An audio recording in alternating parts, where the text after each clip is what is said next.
I 100 anni dalla nascita di Andrea Zanzotto, i 10 dalla sua scomparsa. Pieve di Soligo celebra uno dei suoi figli più illustri, anche se la pandemia costringerà, almeno nella prima fase del programma, a farlo online. E in videoconferenza è avvenuta anche la presentazione del calendario di Zanzotto 100. Era un personaggio che incantava, perché poi è facile dire poeta, no? Cioè, oltre al poeta ci deve essere anche sostanza. Lì c'era tutta fino in fondo.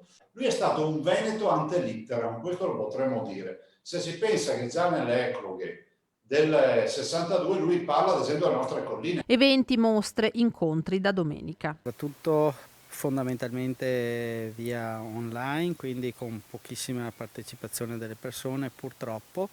Partiremo il 20 e il 21, il 20 con una diretta di Marco Paolini che reciterà presso l'Auditorium Battistella Moccia, e il 21 con un brindisi invece virtuale che vedrà coinvolta anche l'Umpli con l'avvio della primavera del Prosecco presso il centro di Rolle. Dal 3 al 6 giugno a Pieve la Maratona Zanzotto, il 4 e 5 la 24 ore della poesia dalla A alla Z e molto altro ancora nei mesi seguenti.